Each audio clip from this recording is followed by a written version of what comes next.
This is a big screen on a not very big phone, and this is an even bigger screen on a not much bigger phone. It's Galaxy S8. So the Samsung Galaxy S8 comes in two sizes, 5.8 inches and the S8 Plus, which is a 6.2 inch screen. What's new here is that they're super tall because they got rid of the bezels on the top and the bottom of the phone.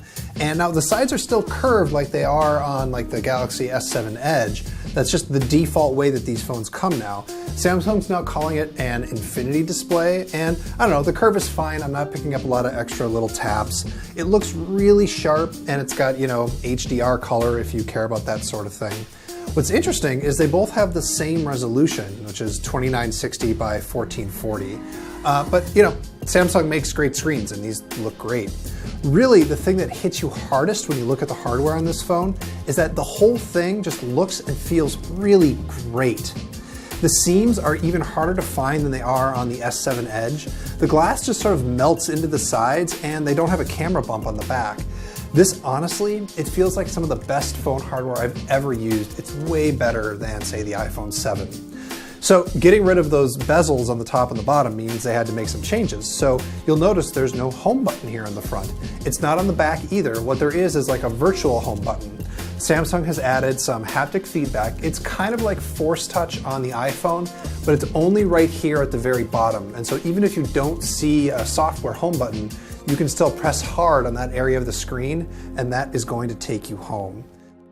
If you want to unlock the phone, you actually have 3 different ways you can do it now. Well, 4. You can do your password or your pattern as usual, but there's a fingerprint sensor on the back. It is located right next to the camera, which is a little bit hard to reach and not great if you're left-handed.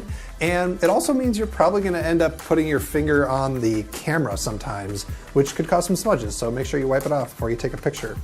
There's also iris scanning, which we saw on the Note 7 RIP, which is very secure. And then there's now face scanning.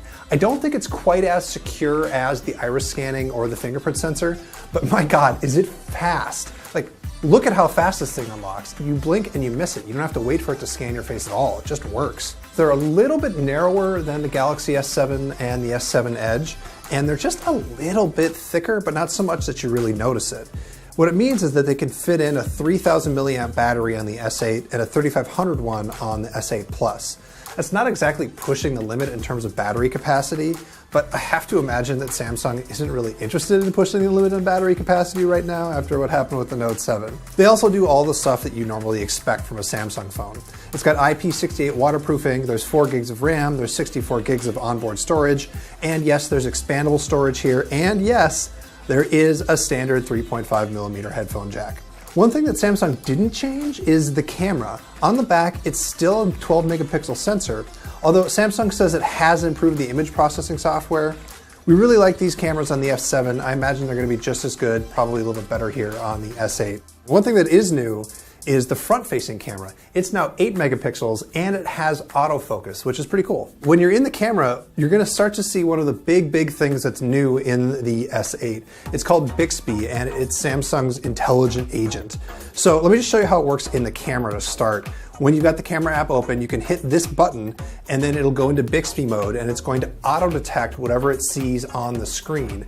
So if I pointed at some flowers, it's going to recognize that they're flowers and show me pictures of more flowers, or maybe let me go buy some flowers. Or here I am pointing it at a watch, and although it wasn't able to figure out exactly what model of watch it was, it actually figured out it was a watch and showed me a bunch of pictures of other watches, or let me go to Amazon to buy a watch that looks like it, which is really impressive. But beyond AR stuff in the camera, what Bixby's really for is to sort of make it easier to use Samsung's own software. Their goal is to have anything that you would do by touching the phone, you can do by speaking to the phone. And so with any compatible app, it's of course starting on Samsung's apps. And the way that you trigger it is by holding down a side button, which is actually a really bold move. They've got a whole extra button here. And if Bixby turns out to not be that great, they've basically wasted part of the hardware of the phone on this thing. So we're gonna have to see, but unfortunately we weren't able to try Bixby yet. It is still, coming out when the phone comes out. They didn't have it here at the demo station. So pre-orders for the S8 and the S8 Plus begin on March 30th, and it goes on sale on April 21st. In the US, it's going to be available in 3 colors, black, gray, and silver. And I can't tell you the pricing yet because that's always up to the carrier. So you're just going to have to go see what Verizon or AT&T or T-Mobile or Sprint are going to charge you. For much, much, much more on everything Samsung announced today, you should check us out. We are The Verge.